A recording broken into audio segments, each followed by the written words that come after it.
Bonjour, c'est Jules Lavie pour Code Source, le podcast d'actualité du Parisien. La question de la fin de vie est étudiée depuis le mois de décembre par 180 citoyens tirés au sort. Cette convention citoyenne a jusqu'au mois de mars pour travailler et pour dire si elle estime nécessaire un changement de la loi. Cet avis ne sera que consultatif, le gouvernement ne sera pas obligé de le suivre. Nous avions déjà consacré un épisode de Code Source en octobre 2022 au débat sur l'euthanasie qui dure depuis 2 décennies en France. Aujourd'hui, nous vous proposons un témoignage sur ce sujet. Une femme, Élise, qui a aidé ses 2 parents à bénéficier d'une euthanasie en Belgique. Ils étaient tous les 2 condamnés par des cancers en phase terminale. Elle leur a dit au revoir le même jour. Élise témoigne dans Code Source au micro d'Ambre Rosala.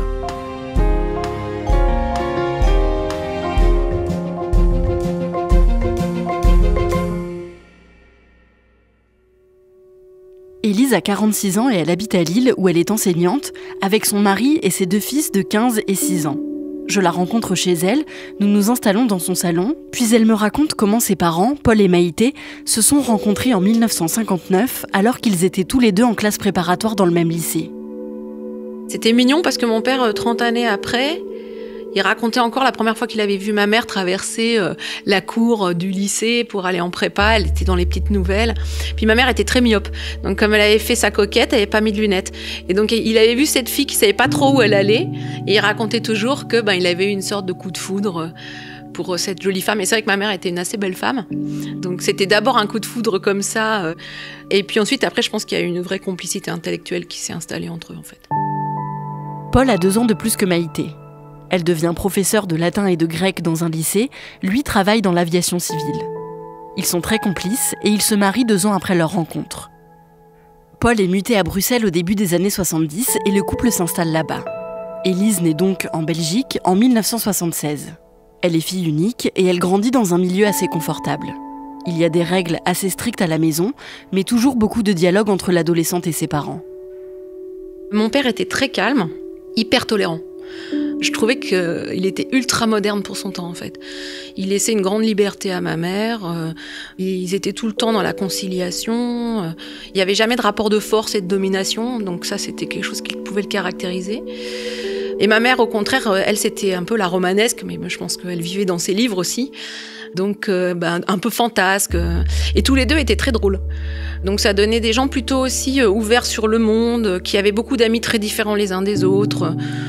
Ils formaient en fait une sorte de duo où on pouvait dire des choses à ma mère, des choses à mon père, des conseils de l'un, des conseils de l'autre, ça se complétait très bien. En 1994, quand elle a 18 ans, Élise part s'installer à Paris pour faire ses études. 2 ans plus tard, sa grand-mère maternelle tombe malade d'un cancer généralisé. Maïté la prend chez elle pour s'en occuper et quand elle rend visite à ses parents, Élise voit l'état de sa grand-mère se dégrader jusqu'à sa mort. Quand elle a 25 ans, on détecte chez son oncle, le frère de Maïté, un cancer des poumons et de la langue. Il s'installe à son tour chez Paul et Maïté et Élise vient les aider à s'en occuper. Je me suis retrouvée à aller chercher des médicaments en fait, à la pharmacie, prescrits par le médecin, avec un pharmacien qui vous dit « Ah, là, c'est pour quelqu'un qui va mourir ». Et en fait, on se rend compte que, quelque part, on est en train de faciliter peut-être la sortie. Donc, c'est vrai que là, je l'ai vraiment vu mourir sous mes yeux, quoi. En une journée, on lui a mis en fait des patchs de morphine très forts, et en une journée, il était mort, quoi.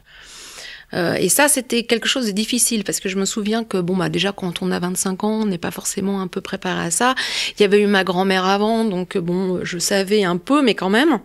Donc très vite, en fait, déjà, on a été, nous, confrontés à cette idée que quand on a une fin de vie dans des souffrances terribles, en fait, on peut donner un petit coup de pouce.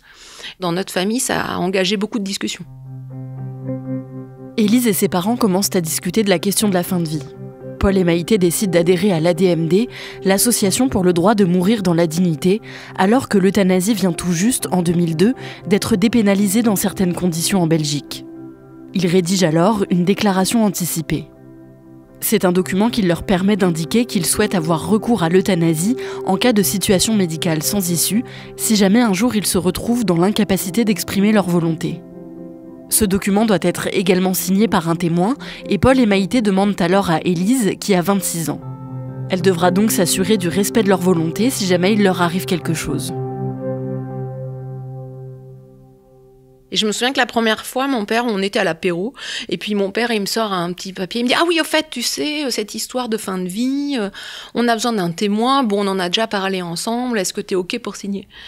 Puis, en fait, de façon naturelle, j'ai dit « Ben oui, pas de problème », puis j'ai signé sur un coin de table, quoi. Ce document se renouvelle tous les 5 ou 10 ans, je sais plus. Et donc, la fois d'après, j'ai dit « Bon, on va pas faire ça rapidos, je voudrais qu'on en parle quand même. » Et donc là, on en a reparlé de façon un peu plus conséquente. Et là, j'ai vraiment signé en leur montrant que je savais pourquoi je signais, quoi. Pour moi, ça me permettait d'intérioriser peut-être l'éventualité, parce que je pense que pour un enfant, c'est difficile de réaliser que ses parents sont mortels. Je pense que moi, ça me préparait un peu mentalement aussi. Maïté a un cancer du sein peu de temps après, mais elle est soignée assez rapidement. Puis on lui découvre un cancer du rein et elle s'en remet également. Élise devient enseignante et avec son compagnon qu'elle a rencontré à Paris, ils décident de s'installer à Lille dans le Nord. Ils ont un premier fils en 2007 et Élise tombe à nouveau enceinte d'un petit garçon en 2015. Quand je suis tombée enceinte de mon deuxième enfant, elle a été faire son dernier contrôle 15 ans après la rémission de son cancer du sein auprès de l'oncologue à ce propos-là et elle pensait être tranquille et en fait là ils ont découvert que son cancer du sein avait redémarré et s'était transformé, comme c'est souvent le cas, en cancer des os. Et donc, elle a eu le diagnostic quand je pense que j'étais enceinte de 4 mois. En fait, elle m'a rien dit. Elle m'a laissé faire ma grossesse tranquillement parce que ça avait été un peu compliqué. Et quand mon deuxième a eu à peu près 6 mois, elle me l'a dit parce qu'elle entrait en fait dans des nouveaux traitements. Puis bon, le cancer des os, on sait ce que c'est, quoi. Enfin, je veux dire, c'est quand même pas le cancer qui se soigne. Et puis, les médecins étaient pas hyper confiants. J'ai regardé un peu tout ça avec elle. On a regardé chez qui elle allait se faire soigner. Et elle a accepté énormément de traitements expérimentaux, en plus d'une chimio traditionnelle. On est resté assez confiants. Je pense que le fait aussi d'avoir un nouveau petit enfant, ça a aidé aussi son moral. Elle avait besoin de se mettre dans une idée qu'elle allait continuer à vivre. Mais elle était même parfois un peu inconsciente. Enfin, moi, je la voyais jouer avec donc le plus grand. Elle jouait facilement à la balle avec lui, quoi. Et je lui disais toujours, mais maman, si tu tombes et que tu te casses un os, c'est fini, quoi. Et elle me dit, oh, c'est bon, il faut quand même vivre. Enfin, elle avait quand même une forte pulsion de vie. En 2019, Maïté demande à Paul de faire des examens parce qu'elle trouve qu'il a mauvaise mine. Et le 30 septembre 2019, le jour de ses 80 ans, Paul apprend qu'il est lui aussi malade. D'un seul coup, en fait, on apprend qu'il a une leucémie aiguë. Et donc, il est rentré à l'hôpital le 30 septembre, enfin le jour de son anniversaire. Et là, ils ont commencé en fait à faire des transfusions sanguines de manière accélérée en fait pour enrayer la leucémie rapidement. Le diagnostic a été posé ultra vite et on a donné quasiment à mon père une espérance de vie de 6 mois. C'était un choc. Ma mère qui m'appelle complètement désespérée. Et qui me dit c'est pas possible, il peut pas mourir avant moi, c'est pas prévu comme ça.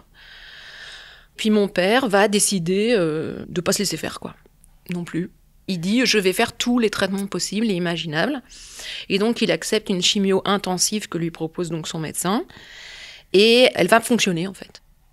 La chimiothérapie fait reculer l'avancée de la leucémie de Paul. Mais le traitement le diminue de manière très impressionnante et il perd beaucoup de poids. Un jour, il chute gravement et perd toutes ses dents. Il doit désormais être nourri par une sonde et c'est très difficile à accepter pour lui. En février 2020, Paul développe une très forte fièvre. Comme les médecins soupçonnent un Covid qui vient tout juste d'arriver en France, il est hospitalisé et n'a pas le droit de voir ses proches. C'est finalement une pneumonie et il rentre chez lui quelques mois plus tard. Il a toujours toute sa tête, mais il est très diminué physiquement. Et donc il est rentré à la maison, mais dans un état terrible. Il a fallu organiser toute la maison autour de sa maladie. Il s'est retrouvé dans un lit médicalisé avec une sonde gastrique. Enfin, il était vraiment très diminué. Ma mère avait de plus en plus de difficultés à soulager en fait ses souffrances. Enfin voilà, elle était complètement tordue de douleur. Puis bon, elle s'était très affaissée aussi parce que ses os étaient dans un état compliqué. Et donc, moi j'y étais 2 fois par semaine minimum. Et puis je voyais que ça devenait compliqué, quoi. Les médecins respectifs de Paul et Maïté estiment qu'il leur reste très peu de temps à vivre, quelques mois peut-être. Alors qu'Élise n'avait plus jamais parlé de la question de la fin de vie avec ses parents, il lui annonce qu'ils aimeraient mourir ensemble et être euthanasiés en même temps. C'est mon père, en fait, qui a un peu pris les devants. Parce que je pense que lui se sentait un peu plus partir. Je pense qu'il était vraiment très fatigué. Et il me dit, idéalement, j'aimerais qu'on parte tous les deux dans notre lit, la main dans la main. Bon, ça a toujours été un grand romantique. Bon, c'est pas toujours simple à entendre. Assez vite, je lui ai dit, écoute, j'ai aucun problème avec ce projet, au contraire. J'ai dit, effectivement, je pense que c'est ce qu'il y a de mieux pour vous deux. Mais il y a juste une chose que je te demande, c'est de pas faire ça à la maison. Pour moi, ce sera impossible de pouvoir vous accompagner en n'ayant pas d'encadrement médical, en fait. En Belgique, l'euthanasie est possible pour les personnes qui se trouvent dans une situation médicale sans issue et qui sont en pleine conscience pour exprimer leur volonté. Mais les médecins ont le droit de refuser de la pratiquer. Paul et Maïté demandent à leur généraliste depuis 30 ans, qui refuse. Ils se tournent alors vers leurs oncologues respectifs qui les suivent à l'hôpital. La cancérologue de Maïté, qui n'a jamais pratiqué d'euthanasie, refuse elle aussi. Mais celle de Paul, elle, réfléchit à leur demande et les rappelle un jour où Élise est chez eux. Elle demande à me parler directement, donc je la prends au téléphone, et là elle fait un truc, je pense que je ne pourrai jamais assez la remercier. Elle me dit, voilà, j'ai compris ce que vos parents veulent faire, je vais être hyper direct, votre père en a pour maximum 15 jours. Si on veut le faire, il faut le faire maintenant.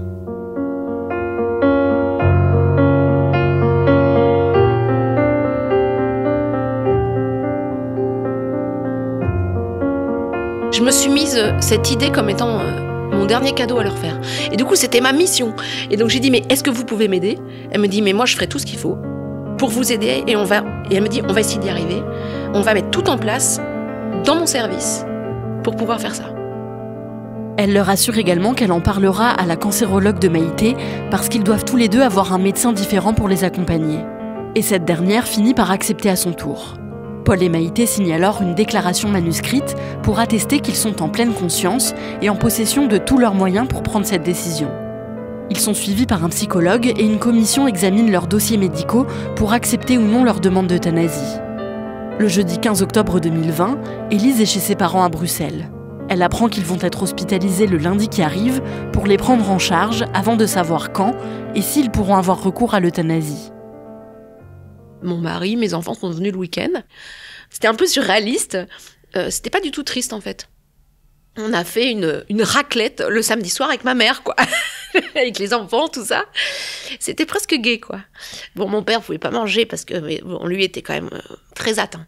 Mais il avait sa tête, hein. Donc il discutait encore avec nous. Voilà, il a réussi à nous dire « Ah, ça pue votre truc ». Enfin, c'était pas du tout morbide, en fait. Arrive le lundi matin où je me retrouve à emmener mon père, puis ensuite ma mère. Et donc, ils disent au revoir à mes enfants. Mon père, lui, était plutôt dans... C'est la fin de mes souffrances, c'est très bien. Et puis voilà, je vais perdurer dans vos discours, dans vos souvenirs, quoi. Donc, il avait pu dire ce qu'il voulait nous dire. Pour mon fils de 13 ans, c'était pas simple, enfin, c'était difficile. Donc, il a dit au revoir, fiston. Et puis, il est parti. Ça a complètement dédramatisé le truc. Ma mère, c'était plus compliqué. Mon fils, il s'est pas effondré. Pour lui, c'était bénéfique aussi de se retrouver à dire au revoir comme ça dans des conditions qui n'étaient pas des conditions physiquement dramatiques, quoi. Élise conduit ses parents à l'hôpital. Alors qu'ils ne dormaient plus dans la même pièce depuis des mois, Paul et Maïté décident de rapprocher leurs 2 lits médicalisés dans la chambre qu'ils partagent. Et le lendemain de leur arrivée, le mardi, les médecins viennent les voir. Ils étaient 4 médecins, ça faisait 2 médecins par personne en fait. Et ils viennent me dire, en fait, c'est bon, le dossier est passé, donc vos parents pourront bénéficier d'une euthanasie jeudi à 13h. Il y a eu un mélange chez moi de soulagement et puis de choc parce que je me suis dit, waouh, qui connaît l'heure de sa mort ? C'est un truc de fou. Et en même temps, j'étais tellement contente. Je me suis dit, waouh, c'est incroyable, on a réussi. La veille, le mercredi, Élise passe l'après-midi à discuter avec sa mère. Maïté appelle des amis et enregistre des messages pour ses petits-enfants sur le téléphone d'Élise. Paul, lui, ne parle presque plus à cause de la fatigue. Élise rentre chez ses parents pour la nuit et le matin du jeudi 22 octobre 2020, elle se rend à l'hôpital avec son mari. Mon père avait été rasé de près, il était dans son beau pyjama. On lui a dit bonjour, il nous a vus. Il était content, il nous a souri, il a dit c'est bien, c'est bien. Mais bon, il était quand même très affaibli. Et puis ma maman, elle avait été levée par son infirmière, elle avait demandé. Elle était en train de se maquiller. Je lui avais ramené une jolie petite toilette, tout ça, elle a enfilé tout ça, donc elle était toute belle. À partir de 11h, 11h30, ils étaient installés dans leur lit, voilà. Et les gens sont passés, leur dire des petits mots, tout ça. Et puis maman, elle papotait, elle racontait plein d'anecdotes, et elle riait en fait. Les médecins arrivent à 13h, guidés par la cancérologue de Paul qui a tout organisé. Elle est arrivée, en plus c'est quelqu'un qui a la patate. Hein. Elle dit « Monsieur, on est là, c'est 13h ». Et là, mon père, qu'on n'avait pas entendu pendant des heures, il fait « Enfin !» Comme ça, avec un air de soulagement. Et donc tout le monde s'installe, etc. Et donc là, il y a quand même des procédures. Il faut demander s'ils sont toujours d'accord, il faut demander s'ils veulent toujours mourir. Et donc mon père, oui, et ma mère, oui. Et puis évidemment, arrive le moment où « Est-ce que vous voulez dire quelques mots ?» Et là, mon père, qui n'avait pas beaucoup parlé, il se met à prendre une voix un peu assurée et à dire merci, en fait. À dire qu'il avait une vie heureuse. Il s'est retourné vers moi et il m'a dit « Je crois qu'on s'est tout dit. » J'ai dit « Oui, on s'est tout dit. » Et donc ma mère, après, qui elle, était un peu plus dans son... Elle a fait le clown. Elle dit « Mais j'ai rien préparé. » Elle dit. Et donc, évidemment, tout le monde commence à rire. Elle a remercié tout le monde, elle a remercié son infirmière, elle m'a dit « Merci de m'avoir fait belle et propre pour partir ». Et puis elle a regardé son médecin. Il faut quand même resituer le fait que l'oncologue de ma mère n'avait jamais pratiqué d'euthanasie. Et donc ma mère la regarde et donc le médecin lui dit « Est-ce que vous êtes prête ?» Et elle lui répond « Mais vous, est-ce que vous êtes prête ? Vous savez que vous êtes mon miracle ?» Elle dit. Elle dit « Je suis tellement contente qu'ensemble, on ait marché vers plus d'humanité. » Et puis elle a fait une blague en disant de toute façon on va bientôt se retrouver. Puis elle a regardé le médecin encadrant qui était le plus vieux tous, il dit vous peut-être avant les autres, elle lui a dit comme ça, donc ça a fait rire encore une fois. J'ai dit toi tu fais le clown jusqu'au bout. Et puis on s'est regardé, on s'est rien dit, on s'est souri. Et puis ils ont lancé la procédure. On injecte d'abord en fait une solution pour endormir le patient, et puis ensuite on injecte une solution létale. Et en fait, la solution pour endormir, c'était assez magique pour moi. Et notamment ma mère, puisqu'on se regardait, elle a vraiment fermé les yeux comme si elle s'endormait paisiblement. Du coup, c'était pas du tout violent en fait, c'était très calme, très serein. Et ils ont même ronfloté. Ça, à nouveau, ça a un peu dédramatisé les choses. Et puis après, il y a eu une injection, qui est une injection donc létale. Et là, on m'avait préparé, on m'avait dit que mon père partirait avant ma mère parce qu'il était plus affaibli physiquement. Donc j'ai pu ainsi quand même plutôt d'abord tenir la main de mon père en fait. Et puis après, ma mère est partie. Alors elle a fait un peu de résistance, comme pour tout le reste. Voilà, mais ils sont partis en se tenant la main. C'était très digne. Moi je dis toujours, j'ai voulu leur faire un cadeau. Mais en fait, c'est eux qui m'ont fait un cadeau. Je pense que cette mort-là, sereine, c'est-à-dire comme on sait que ça va se passer comme ça, les moments qu'on vit entre nous sont beaucoup plus denses en fait. On a le temps de se préparer, on a le temps de se dire des choses. Le docteur Sarda, qui est donc un médecin, un cancérologue qui accompagne aussi, dit il faut se dire 4 choses avant de partir, ou 5, je ne sais plus. Il faut se dire pardonne-moi, je te pardonne. Merci, au revoir. Et je t'aime en passant aussi, c'était le 5e, je crois. Moi, j'ai eu l'impression d'avoir dit tout ça à mes parents. Donc c'est beaucoup plus facile, en fait. Pour mon deuil, c'est très salvateur, en fait.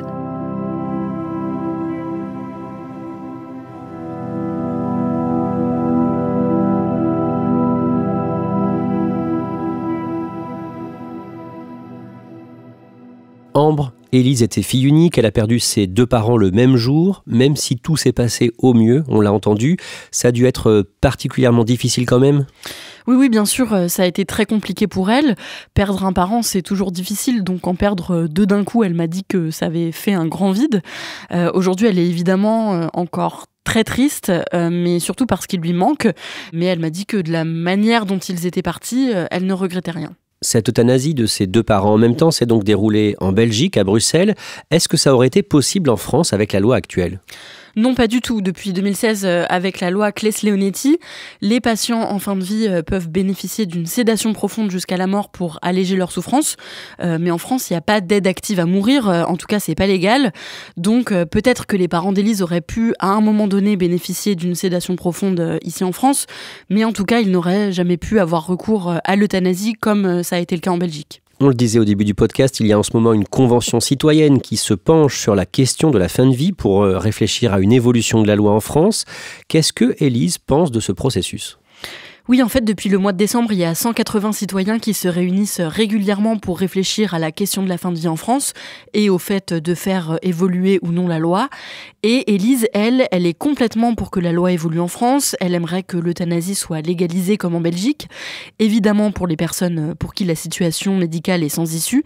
Mais pour elle, voilà, c'est nécessaire qu'on puisse permettre aux gens de partir sans souffrance quand ils le souhaitent et pour que la fin de vie ne soit pas trop longue et trop douloureuse et pour les patients et pour leur entourage. Est-ce qu'elle s'est engagée sur la question ? Non, pas à proprement parler, c'est-à-dire qu'elle ne milite pas dans une association, mais par contre, elle suit de très près les débats et surtout, elle en parle beaucoup autour d'elle. Pour elle, c'est très important qu'on brise le tabou de la mort, qu'on permette aux gens de préparer leur mort, entre guillemets, au cas où un jour ils se retrouvent dans une situation critique. Et donc, elle en parle beaucoup à son entourage, à ses amis et même à ses enfants. Merci Ambre Rosala et merci à Bérangère Le Petit pour son aide. Code Source est le podcast quotidien d'actualité du Parisien. N'oubliez pas de vous abonner pour ne rater aucun épisode. Vous pouvez nous faire vos retours. codesource@leparisien.fr. Cet épisode de Code Source a été produit par Thibault Lambert. Réalisation Julien Moncouquiol. Le Parisien vous propose un deuxième podcast depuis décembre 2022, Crime Story, podcast hebdomadaire de faits divers. Chaque samedi, Claudia Prolongeau vous raconte une grande affaire criminelle avec l'expertise de Damien Delsoni, le chef du service police-justice du Parisien. Crime Story est disponible sur toutes les plateformes.